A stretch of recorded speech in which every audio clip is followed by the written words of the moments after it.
লুটায় রাধার চরণ তলে, বয়ান ভাষয়ে নয়ন জলে, তবু না যায় রাধার দুর্জয় মান, ধৈর্য না মানে শেখর প্রাণ। কঠিন মান আজকে রাধারানীর। এবার প্রাণ গোবিন্দ চিন্তা করলেন, একটা একটা করে কৌশল অবলম্বন করে দেখি এই কঠিন মান ভাঙানো যায় কি না। তাহলে এবার একটা করে কৃষ্ণ কৌশল অবলম্বন করবেন, আমরা একটা করে গান গাইব। মায়েরা, আপনারা পরীক্ষা দেবার জন্য প্রস্তুত তো? আমি কিন্তু বলেছি মুখস্থ করবেন 7টা কৌশল। কি কি 7খানা কৌশলের মধ্যে প্রথম কৌশলটা এবার গান করা হবে। তা প্রথম কৌশলটা কি ছিল? ও বাবা, সবাই বলছে দেখছি। শামটা তো সবাই একসঙ্গে খুব জোরে বলেছেন, কিন্তু আমি দেখতে চাই শেষ পর্যন্ত কজন বলতে পারে। ঠিক আছে, প্রথম পদ্ধতিটা হলো শাম পদ্ধতি, আপনারাই বললেন। আচ্ছা, শাম পদ্ধতি মানে কি বলেছিলাম? ঠিক বলেছেন, মিষ্টি মিষ্টি কথা বলে মান ভাঙানো। এইবার আমরা দেখব শ্রী গোবিন্দ কেমন মিষ্টি মিষ্টি কথা বলতে পারেন। ও মায়েরা, যে রাঁধে সে চুলও বাঁধে, তেমনি যার কথা বলার কৌশল জানা আছে সে সত্যি কথাও যেমন বলতে পারে তেমনি মিষ্টি কথাও বলতে পারে। আমার প্রাণ গোবিন্দ সত্য কথাও বলতে জানেন, আবার মিষ্টি কথাও বলতে জানেন। গোবিন্দের মুখে যদি সত্য সত্য কথা শুনতে চান, তাহলে শ্রীমদ্ ভগবদ গীতার পাতায় অনেক সত্য কথা তিনি উজাড় করে বলেছেন অর্জুনের কাছে। আর মিষ্টি কথা যদি কেউ জানতে চান, তাহলে গীত গোবিন্দের পাতায় দেবেন জয়দেব গোস্বামীর লেখনীতে তিনি মিষ্টি মিষ্টি কথা অনেক বলেছেন। আজকে সেই মিষ্টি মিষ্টি কথা বলে মান ভাঙাচ্ছেন। কথা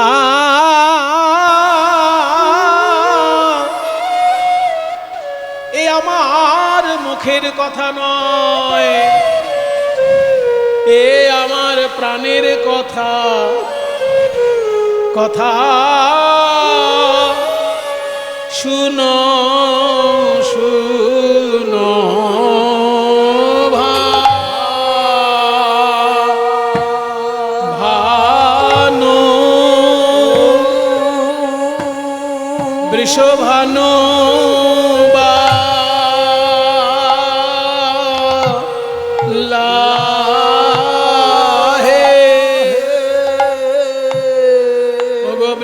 ভানুবালা প্রেম, ওগো প্রেম,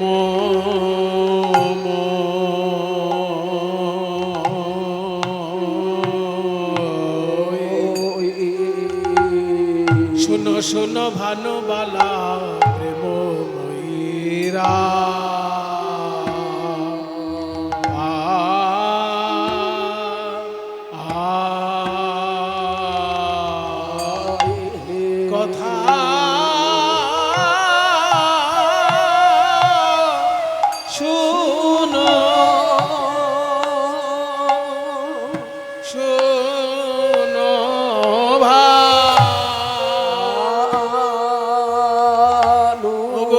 ভানুবালা হে,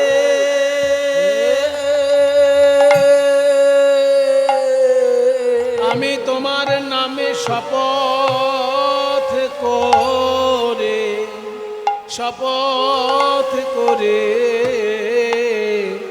বলতে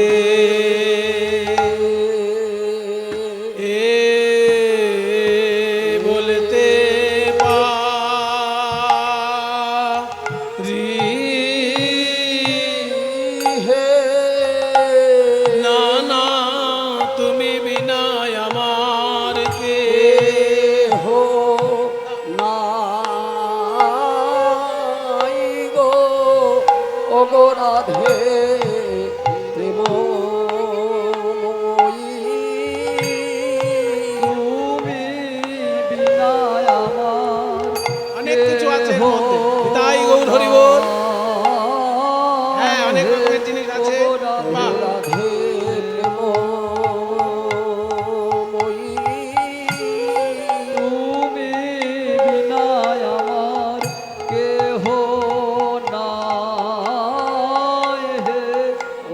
রাধে প্রেমময়ী তুমি বিনা আমার কেহ নাই হে। ওগো রাধে প্রেমময়ী তুমি বিনা আমার কেহ নাই হে। হে প্রেমময়ী তুমি বিনা আমার আমার কেহ নাই হে। রাধে প্রেম তমসি মম জীবনম। ওগো রাধে, তুমি আমার জীবন স্বরূপ। তমসি মম ভূষণম, তুমি আমার ভূষণ স্বরূপ। তমসি, তুমি হচ্ছ আমার মম, আমার ভব জলধিরত্নম। ভব মানে সংসার, জলধি মানে সমুদ্র। এই গোটা সংসার যদি একটা সমুদ্র হয়, বিশ্ব ব্রহ্মাণ্ড যদি একটা সমুদ্র হয়, তার মূল্যবান রত্ন যদি কিছু থাকে, তার নাম রাধা। এটা সোজা বাংলায় আমরা কি বলতে পারি? সাগর ছেঁচা, সাগর ছেঁচা মানে আমার, তুমি বিনা আমার কেহ না। সাগর ছেঁচা মানে তুমি বিনা আমার কেহ নাই হে। জীবনে মরণে একমাত্র গতি, তুমি বিনা কেহ নাই। জীবনে মরণে গতি তুমি বিনা আমার কেহ নাই হে। জীবনে মরণে নিতাই গৌর হরি বল। বিনা আমার কেহ নাই হে। রাধে প্রেমময়ী তুমি বিনা কেহ নাই হে। রাধে প্রেমময়ী তুমি বিনা কেহ নাই হে। রাধে প্রেমময়ী তুমি বিনা কেহ নাই হে। রাধে প্রেমময়ী তুমি বিনা কেহ নাই হে। রাধে প্রেমময়ী তুমি বিনা কেহ নাই হে। রাধে প্রেমময়ী তুমি বিনা কেহ নাই হে। কথা শুনো শুনো, কথা শুনো শুনো ভানুবালা প্রেমময়ী রাই। তুমি বিনা এ জগতে মোর আর কেহ নাই।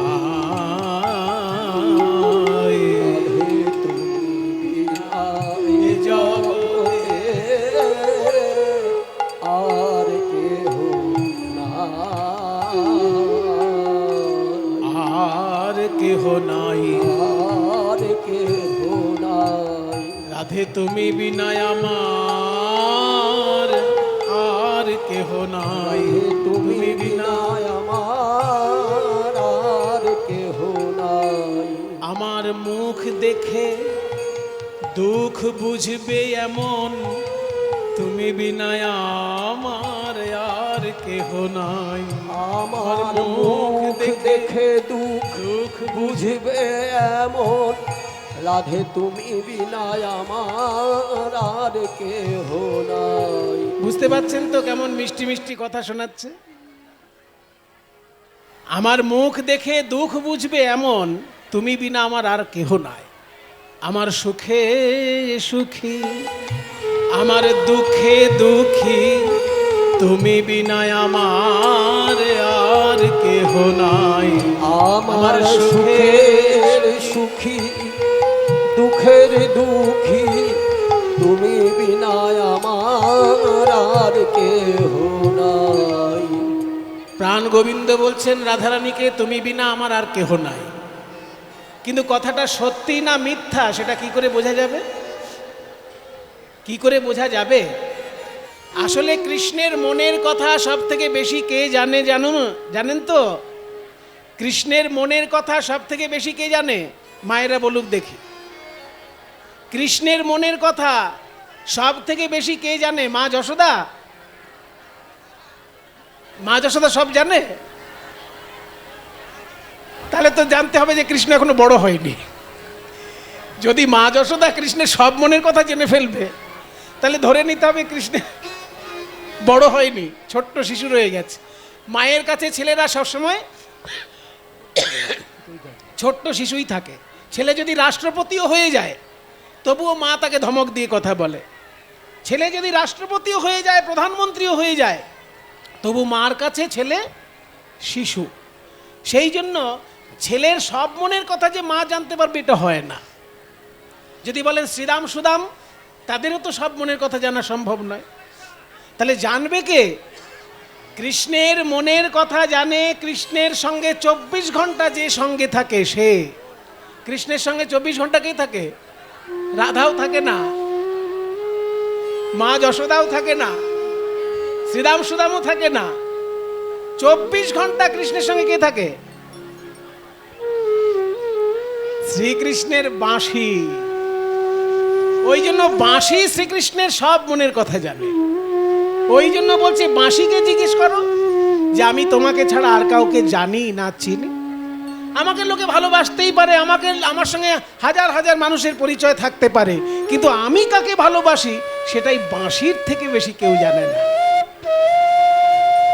ওই দেখো কেমন বাজছে, দেখো বেজে বেজে জানান দিচ্ছে, ওর মতো কেউ জানে না। আমার বাঁশি যখন বাজে, আরো জোরে বাজছে। আমার বাঁশি যখন বাজে, ওতে একজনেরই নাম বাজে।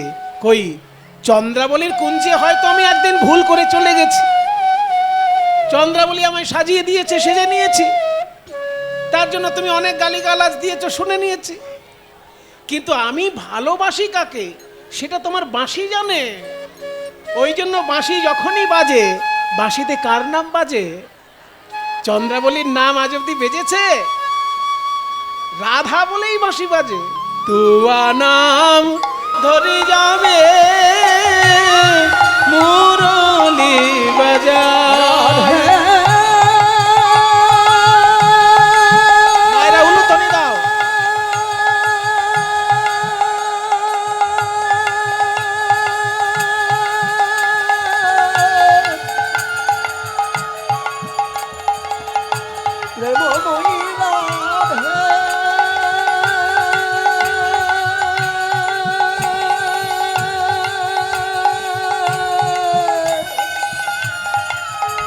রাধে রাধে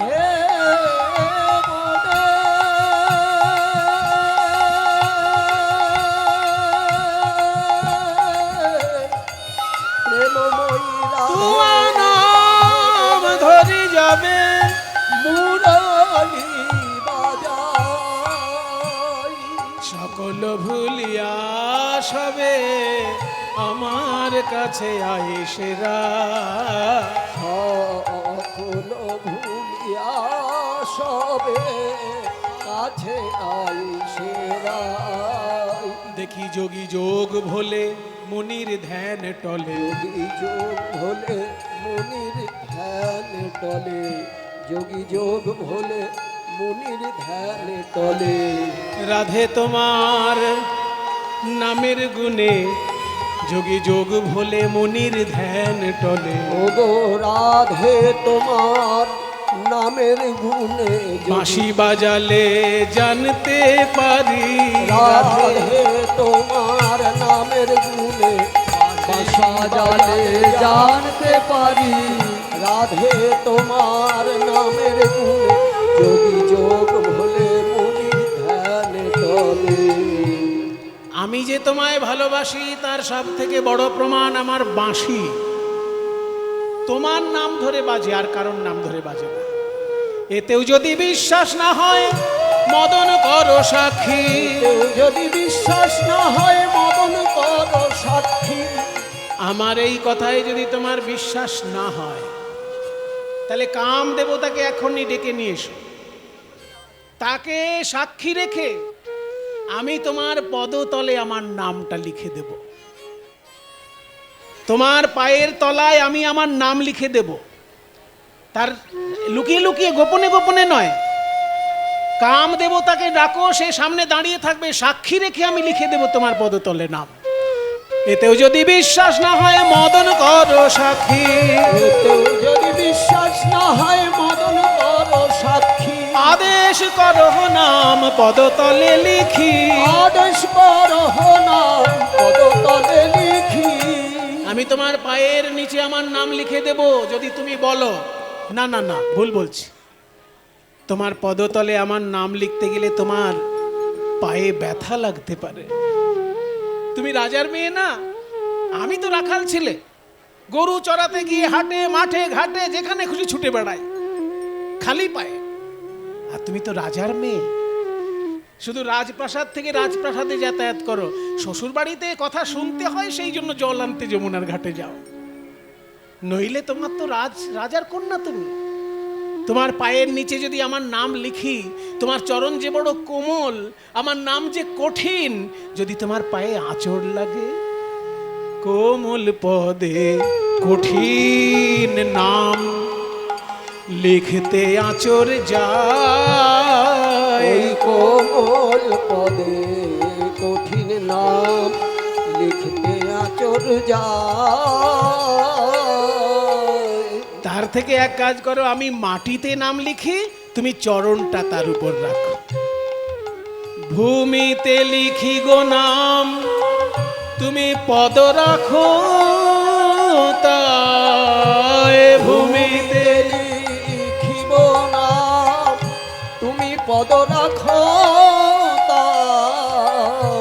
তোমার পদতলে আমার নাম লিখতে গেলে তোমার পায়ে আঁচড় লাগতে পারে, তাই আমি মাটিতে আমার নাম লিখে দিই, তার উপর তুমি তোমার চরণ রাখো। তাহলে কি হবে জানো? হবে নামও ধন্য, নামিও ধন্য। হবে নাম ওগো রাধে, তোমার চরণ পরশে হবে নাম ধন্য, নামিও ধন্য। ওগো রাধে, তোমার চরণ পরশে হবে নাম ধন্য, নামিও ধন্য। রাধে, তোমার চরণ পরশে ওই নাম নামি ধন্য হবে। রাধে, তোমার চরণ পরশে বলে নাম নামে ধন্য হবে। রাধে, তোমার চরণ পরশে বলে নাম নামে ধন্য হবে। হবে নাম ধন্য, আমিও ধন্য। ভূমিতে লিখিব নাম পদ রাখো তাই। এইবার মায়েরা আপনারাই বলুন, এত মিষ্টি মিষ্টি কথা বিশ্ব ব্রহ্মাণ্ডে আর কেউ বলবে? গোবিন্দ বলছেন, আমি যে তোমায় ভালোবাসি তার সব থেকে বড় প্রমাণ, আমার বুকের ভেতর থেকে যে হাওয়া বেরোয় সেই হাওয়া দিয়ে বাঁশি বাজে। তাহলে আমার বুকের ভিতর কি কথা চলছে সেটা বাঁশি জানে। ওই জন্য যখন আমি বাঁশি বাজাই তাতে রাধা নাম বেজে ওঠে। তার মানে আমার হৃদয়ের মধ্যে সবসময় তোমার নামই জপ হয়। এর থেকেও বড় কথা, আমি তোমার পায়ের তলে আমার নামটা লিখে দিতে পারি, কিন্তু তাতে তোমার পায়ে আঁচড় লাগতে পারে। তার থেকে আমি মাটিতে নাম লিখছি, তোমার চরণটা তার উপর রাখো। এত মিষ্টি কথা আর এর কোনো আর মানে এর থেকে মিষ্টি কথা আর হওয়া সম্ভব নয়। কিন্তু তবুও রাধারানী একবারও গোবিন্দের কথায় কর্ণপাত করলেন না। এত শুনি বিধুমুখী কোপ দিতে চায়, এত শুনি বিধুমুখী কোপ দিতে যায়। না যায় দুর্জয়মান জ্ঞান দাসে গায়। না যায় দুর্জয়মান কেন দাসে গায়। না যায় দুর্জয়মান কেন দাসে গায়। মিষ্টি মিষ্টি কথার একদম বন্যা বইয়ে দিলেন গোবিন্দ। তমসি মম জীবনং তমসি মম ভূষণম, আরো কত কি, কিন্তু হলো না, তাতে মান ভাঙলো না। তাহলে সাম পদ্ধতি বাতিল হয়ে গেল মায়েরা। দ্বিতীয় পদ্ধতি কি ছিল? দ্বিতীয় পদ্ধতি কি ছিল? এই তো দানের কথা যখন এসেছে, দানের জন্য অনুরোধ আমি আপনাদের সকলের কাছে করব। এত বড় একটা সেবার সুযোগ আপনাদের কাছে এসেছে। মায়েরা, পয়সা আয় করতে পারে সবাই। যিনি রাষ্ট্রপতি তিনিও মাইনে পাচ্ছেন, তিনিও মাইনে মানে তিনিও তো পয়সা আয় করছেন। আর যিনি ফুচকা বিক্রি করছেন, চা বিক্রি করছেন, ছোলা বিক্রি করছেন, তিনিও পয়সা আয় করছেন। পয়সা আয় সবাই করছে, কিন্তু পয়সা খরচাটা ঠিক ঠিক জায়গায় সবাই করতে পারে না। আমার শ্রীমদ্ ভাগবত 18 পুরাণের মধ্যে শ্রেষ্ঠ পুরাণ, তিনি বলছেন মানুষের পয়সা 5টি জায়গায় খরচা করা উচিত। কোথায় পেলাম শ্লোকটা? যেখানে শুক্রাচার্য বলিকে উপদেশ দিচ্ছেন যে বামন অবতার যে তোমার কাছে 3 পা জায়গা চেয়েছে, ত্রিপাদ ভূমি, ওকে দেবার আগে জেনে নাও কোথায় কোথায় খরচা করতে হয় পয়সা। ওই জন্য ওখানে শুক্রাচার্য বলেছেন যে পয়সা খরচা 5টি জায়গায় করতে হয়। কোথায় কোথায়? ধর্মে প্রথম খরচার জায়গা হচ্ছে ধর্ম, কিন্তু আমরা ধর্মে ঠিক ঠিক খরচা করতে পারি না। এখন যদি ডাক্তার বলে আমার 1200 টাকার কমে ফিজ হবে না, দেখবেন ঠিক জোগাড় হয়ে যাবে। কিন্তু যখনই কীর্তনের চাঁদা চাইতে যাবে, 500 টাকা চাইলে 200 টাকা দিলে যেন ভালো হয়। ডাক্তারের বেলায় ফিজ চলে আসে ঠিক, কিন্তু কীর্তনের ক্ষেত্রে, পুজো অর্চনার ক্ষেত্রে যখনই কেউ চাঁদা চাইতে আসে, আমাদের মনটা কেমন কেমন করে। আমি আপনাদের একটা সত্য ঘটনা বলবো, আমার জীবনের একটা ঘটনা বলছি, যে ভগবানকে দিয়ে কেউ কোনোদিন ভাববেন না যে আমি অনেক ভগবানের উপকার করে দিলাম। এটা আমি নিজে একবার ভেবে ফেলেছিলাম, তার শোধ ভগবান আমায় দিয়ে দিয়েছে। সেই জন্য নিজের জীবনের ঘটনা বলছি। যখন আমি দ্বারকায় গেছিলাম, জানেন তো সারা ভারতবর্ষে 4টে মন্দির আছে, সেখানে 4টে সেবা, প্রধান সেবা অন্ন, বস্ত্র, জল, অলংকার আর তুলসী, এই 5টা সেবা 5টি মন্দিরে প্রধান। কোথায় অন্ন সেবা দিতে হয়? জগন্নাথ মন্দিরে। জগন্নাথ মন্দির অন্ন সেবার জন্য বিখ্যাত। জল সেবা কোথায় দিতে হয়? রামেশ্বরম, শিব মন্দির আছে রামেশ্বরম, ওখানে শিবকে জল দেওয়া মানেই বিষ্ণুকে জল দেওয়া। এটা জেনে রাখুন, বিষ্ণু অন্ন গ্রহণ করেন পুরীধামে, জল গ্রহণ করেন রামেশ্বরমে। ওই জন্য রামেশ্বরমে গিয়ে জল দিলে, শিব ঠাকুরের মাথায় জল দিলে সেটা বিষ্ণুর কাছে পৌঁছে যায়। ওই জন্য অন্ন সেবা পুরীধাম, জল সেবা রামেশ্বরম, আর বস্ত্র সেবা দ্বারকায়, দ্বারকাধীশ কৃষ্ণ মন্দির যেখানে, ওখানে বস্ত্র দিতে হয়। আর অলংকার সেবা তিরুপতি, তিরুপতি মন্দিরে গিয়ে অলংকার দিতে হয়। অলংকার দেওয়ার ক্ষমতা না থাকলে কণা মাত্র সোনা বা রূপোর একটা টুকরো, ছোট্ট টুকরো একটা নিয়ে যাবেন। যদি কোনোদিন তিরুপতি মন্দির বেড়াতে যান, একটা ছোট্ট টুকরো দেবেন, সেটাও অলংকার সেবার মধ্যে পড়ে। আর তুলসী সেবা হিমালয় পর্বতে বদ্রীনারায়ণ, বদ্রীনারায়ণে তুলসী সেবা দিতে হয়। তা আমি অলংকার সেবা দিয়েছি তিরুপতিতে, জল সেবা দিয়েছি রামেশ্বরমে, অন্ন সেবা দিয়েছি পুরীধামে, আর তুলসী সেবা দিয়েছি বদ্রীনারায়ণে, বাকি ছিল বস্ত্র। তা আমি যখন দ্বারকায় গেলাম বস্ত্র সেবা দিতে, দোকানদারকে বললাম যে দোকানদার, আমি শুনেছি এখানে শ্রীকৃষ্ণকে বস্ত্র দিতে হয়, কারণ মা মীরাবাই যখন এখানে কৃষ্ণের সঙ্গে বিলীন হয়ে গেছিলেন, জানেন তো গল্প কাহিনীটা? মীরাবাই দ্বারকায় শ্রীকৃষ্ণের অঙ্গে বিলীন হয়ে গেছিলেন। মানে দ্বারকায় যখন কৃষ্ণ মন্দিরে প্রবেশ করেছিলেন মীরাবাই, তারপর দরজা খুলে তাকে আর পাওয়া যায়নি। মীরাবাইয়ের গায়ে যে কাপড়টা ছিল, সেই কাপড়টা শ্রীকৃষ্ণের বিগ্রহে জড়ানো ছিল। ভক্তগণ তখন থেকে বিশ্বাস করেন যে মীরাবাইয়ের শ্রীঅঙ্গ দ্বারকার শ্রীকৃষ্ণের সঙ্গে বিলীন হয়ে গেছে, আর মীরাবাইয়ের কাপড়টা তার গায়ে ছিল। তখন থেকে সবাই বস্ত্র শ্রীকৃষ্ণকে ওখানে উপহার দেন। সেই জন্য আমিও বস্ত্র দিতে চাই। দোকানদারকে গিয়ে বললাম যে একটু বস্ত্র দিতে চাই। তখন দোকানদার বলছে, देखिए हम लोग यहाँ पर भगवान को सबसे ज़्यादा मूल्यवान जो है वही चीज़ देते हैं। आपके हिसाब, आपकी भक्ति आपका ही रहेगी, लेकिन आप आपके हिसाब से कर सकते हैं, लेकिन हम जो करते हैं सबसे ज़्यादा कीमती जो वस्त्र होता है वही भगवान को हम चढ़ाते हैं। আমি তখন বাঙালি, ভেতো বাঙালি, বলে ভাই কত দাম বস্ত্রের? বলে আমাদের এখানে সব থেকে বস্ত্র সুন্দর। তখন আমি বলছি আপনাদেরকে প্রায় 15 বছর আগের কথা। তসরের কাপড়, তসরের কাপড় তো দামি হবেই। লাল টকটকে তসরের কাপড় একটা দেখালো, বলছে এখানে লাল বস্ত্র শ্রীকৃষ্ণের খুব প্রিয়, কারণ মীরাবাইয়ের ওড়নাটা লাল রঙের ছিল, তাই লাল কাপড় দিতে হয়। তো এটা 2000 টাকা দাম। এবার 2000 টাকা দাম যখনই বলেছে, আমি ভাবছি বাপরে বাপ, এত দামি জিনিস দিয়ে দিতে হবে ঠাকুরকে। কি রে বাবা, ঠিক আছে, যখন দোকানদার এত বলছে, ভক্তি করে বলছে, দাও, দিয়ে দাও 2000 টাকা। তা 2000 টাকার একটা কাপড় কিনে ঠাকুরকে ওখানে নিবেদন করলাম। কিন্তু মানে কিপটে স্বভাবের লোক যেমন হয়, আমার তো ভিতরটা সেরকম করছে না। ভিতরটা তো বারবার বলছে যে কি গেল আমার 2000 টাকা চলে গেল, 2000 টাকা চলে গেল। ভিতরটা তখন এরকম হচ্ছে। মজার ব্যাপার কি জানেন, বাড়িতে যখন এসছি দেখি একজন ভক্ত আমার সঙ্গে দেখা করতে এসেছে। এসে বলছে, দাদা আমি আপনার কীর্তন শুনে খুব আনন্দ পাই, সেই জন্য আপনাকে আমি একটা বস্ত্র দিতে এসেছি। তাহলে হ্যাঁ, বস্ত্র দেবেন, দিন। এবার বস্ত্রটা যখন দিচ্ছে দেখছি কি জানেন, যে ধরনের বস্ত্র আমি ঠাকুরকে দিয়েছিলাম সেই রকম একটি বস্ত্র আমাকে দিচ্ছে। তাই গৌর হরি বল। আমি তাকে একদম লজ্জার মাথা খেয়ে আমি তাকে জিজ্ঞেস করে ফেললাম, দাদা কিছু মনে করবেন না, এই যে কাপড়টা আপনি আমাকে দিচ্ছেন এটার দাম কত? তখন সে বলছে, এসব জিজ্ঞেস করতে আছে, এটার দাম 2000 টাকা।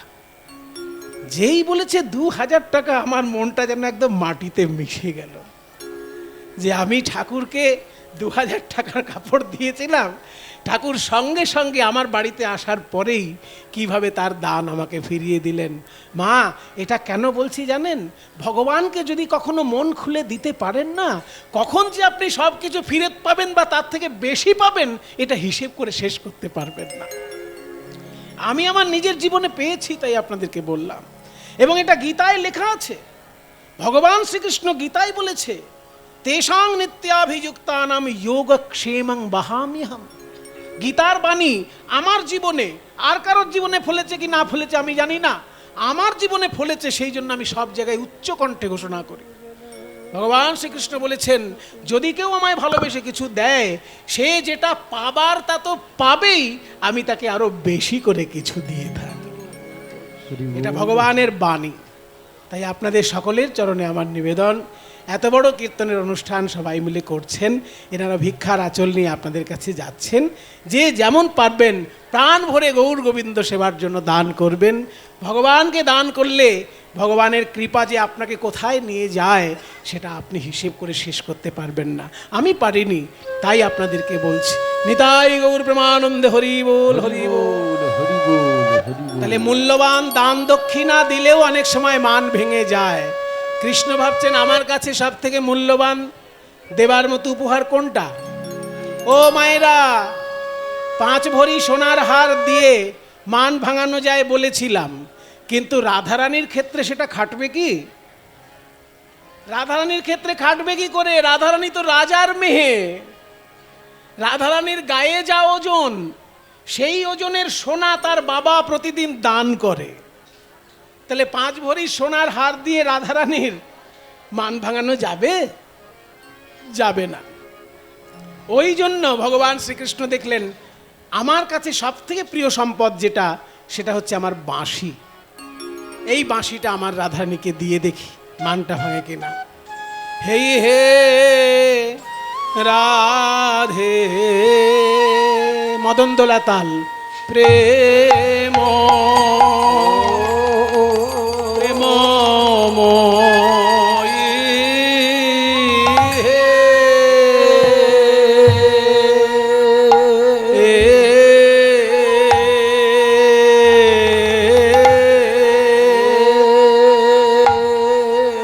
প্রেমময়ী লে হো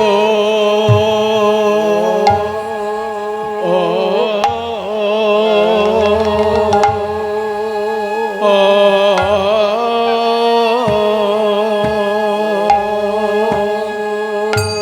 লেহো লেহো লেহো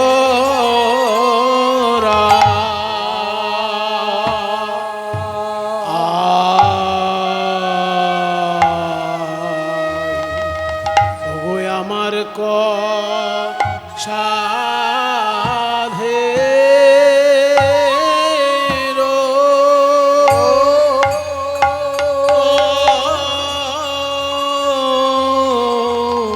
সাধের মুরলি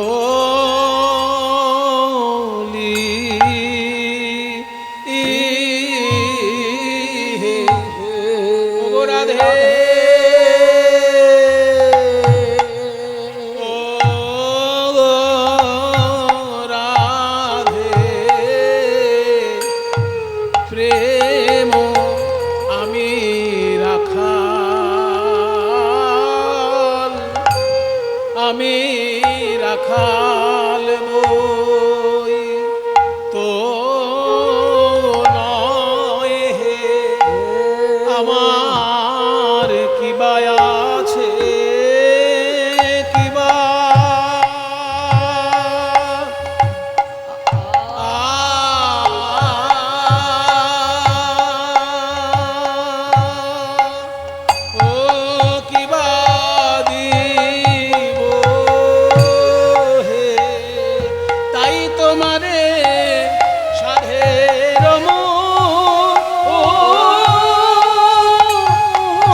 কিবা আছে কিবা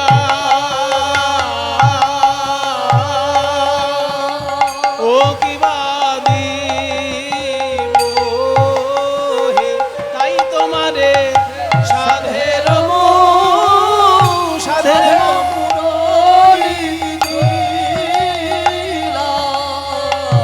রাধে আমি রাখাল বই তো নয় কিবা আছে কিবা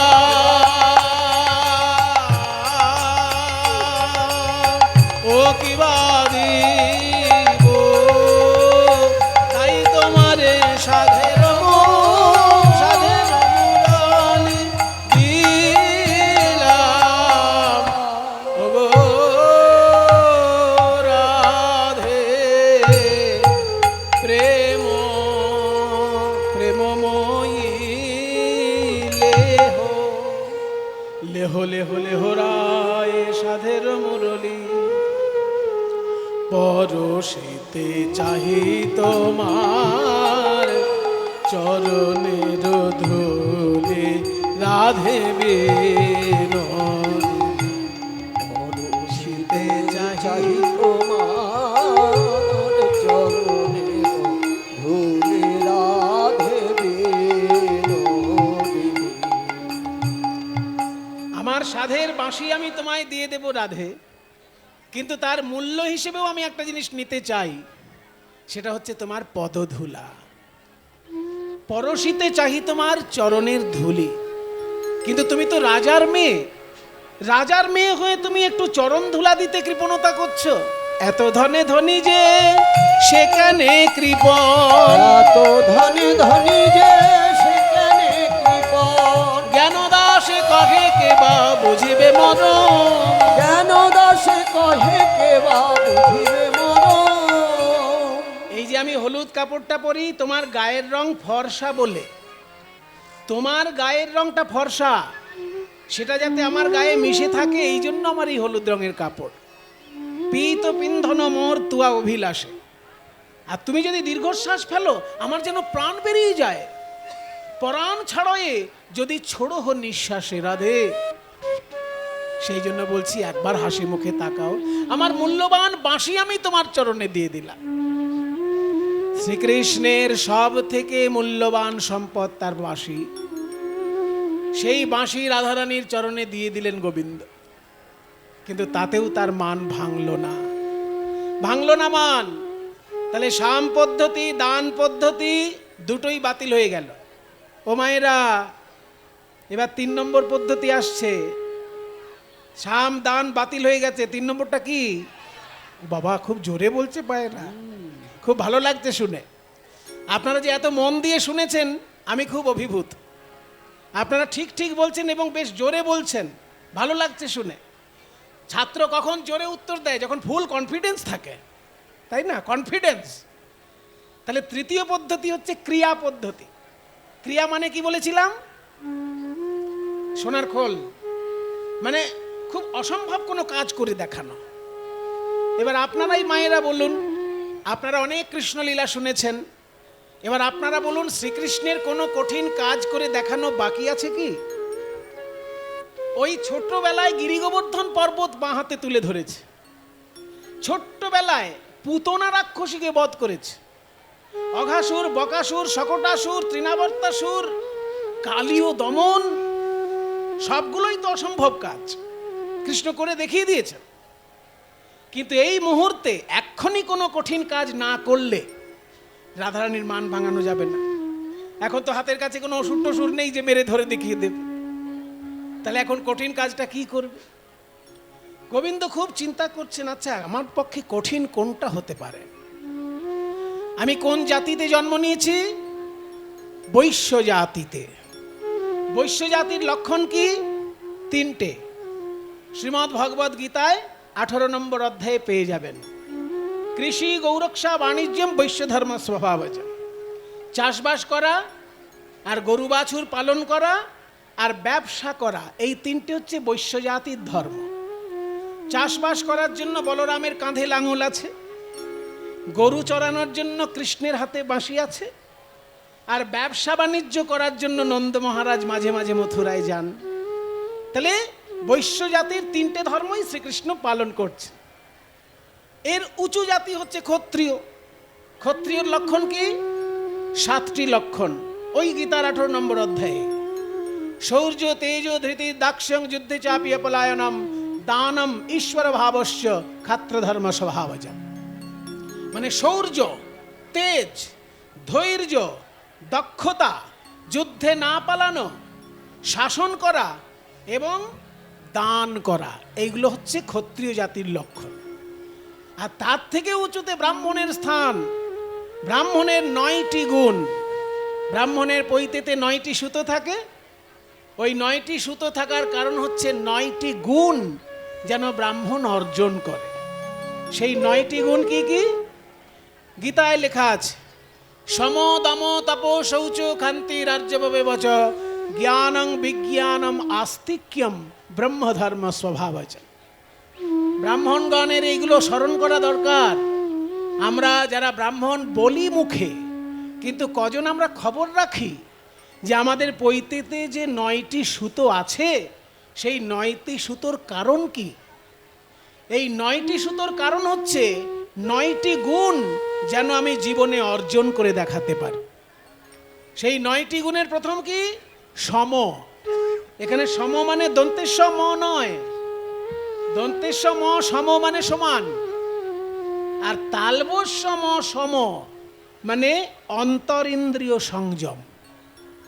ইন্দ্রিয় 2 রকমের হয়, যেগুলো বাইরে থেকে দেখা যায় তাকে বলে বহিরিন্দ্রিয়, আর যেগুলো বাইরে থেকে দেখা যায় না সেগুলোকে বলে অন্তরিন্দ্রিয়। বহিরিন্দ্রিয় 10টি আর অন্তরিন্দ্রিয় 4টি। বহিরিন্দ্রিয় 10টি কি কি?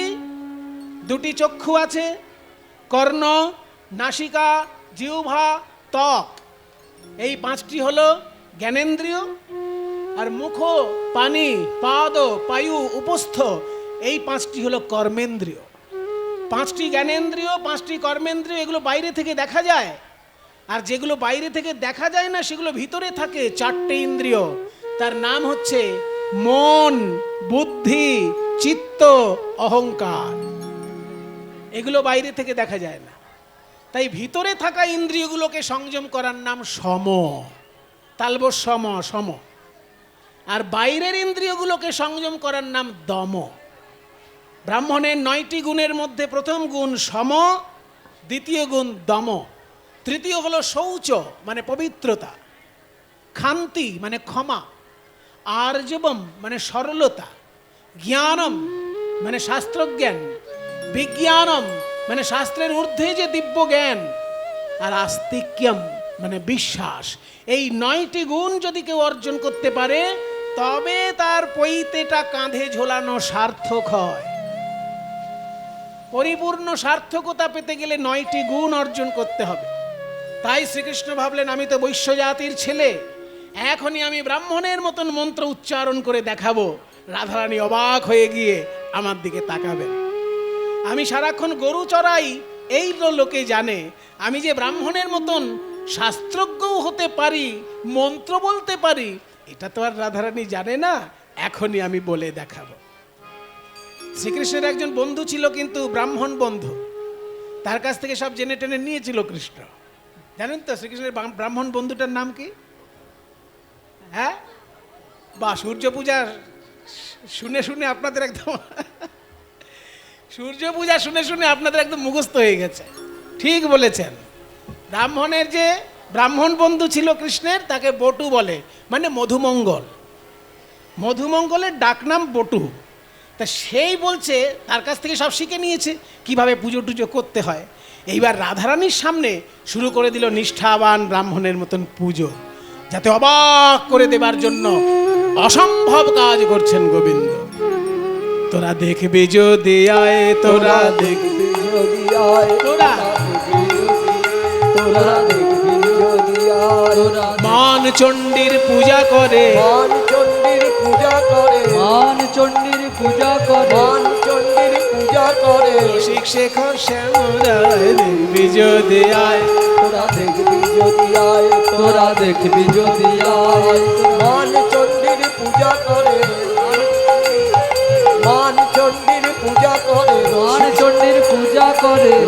শেখর শ্যামলায় দেখবি যদি আয় তোরা, দেখবি যদি আয় তোরা দেখবি যদি আয়। পূজা করতে গেলে যেসব উপকরণ দরকার হয়, সেই উপকরণ কি কি? ফুল লাগবে, বেলপাতা লাগবে, গঙ্গা জল লাগবে, এগুলো তো মিনিমাম। তো হঠাৎ করে এখন ফুল বেলপাতা কোথায় পাবে? তো গোবিন্দের হাতের তলাটা লাল টকটকে, সেটাই জবা ফুলের কাজ করছে। আর এই যে দুটো চোখ আর তিলক, এই জায়গাটা দেখুন বেলপাতার মতো দেখাচ্ছে। আর গঙ্গা জল, নয়নে তো জল আছেই রাধে রাধে বলে। করতল জবা ফুল নাসামূল বিল্ল দল, করতল জবা ফুল নাসামূল বিল্ল দল, করতল জবা ফুল নাসামূল বিল্ল দল, করতল জবা ফুল নাসামূল বিল্ল দল। আখি জল গঙ্গা জল,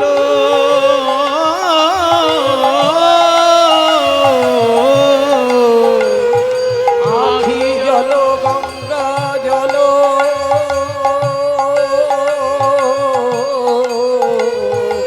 আখি জল গঙ্গা জল দিচ্ছে চণ্ডীর রাঙা পায়। দেখবি যদি আয় তোরা, দেখবি যদি আয় তোরা দেখবি যদি আয়। দেহ কান্তি প্রদীপেতে। প্রদীপ কোথায় পাবে? গোবিন্দের অঙ্গ কান্তি, সেটাই প্রদীপের কাজ করছে। দেহ কান্তি প্রদীপেতে আরতি করে যতনেতে।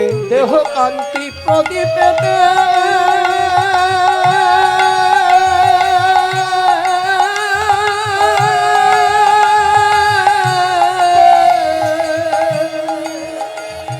দেহ কান্তি প্রদীপেতে আরতি করে যতনেতে। পিরিতি পিরিতি তিন আখরের ডালি দিচ্ছে চণ্ডীর রাঙা পায়। দেখবি যদি আয় তোরা, দেখবি যদি।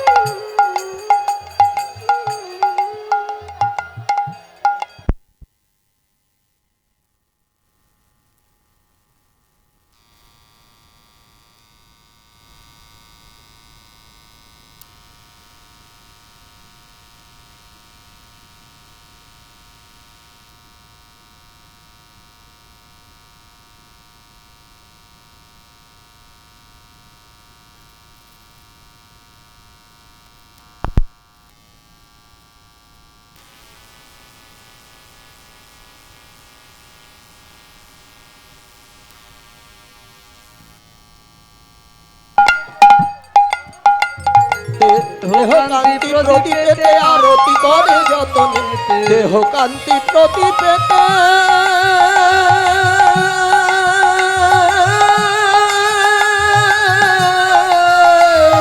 দেহ কান্তি প্রদীপেতে আরতি করে যতনেতে। দেহ কান্তি প্রদীপেতে আরতি করে যতনেতে।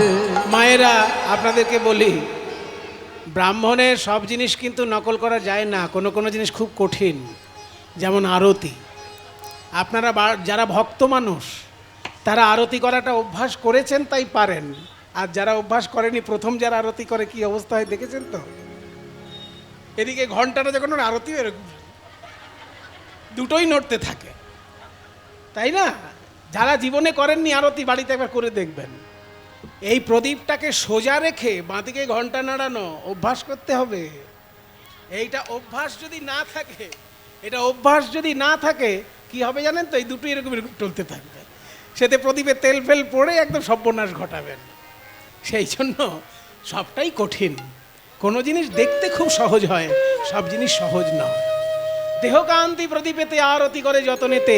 পিরিতি, তিন আখরের ডালি, তিনটে পুষ্পাঞ্জলি দিচ্ছেন রাধারানীর চরণে।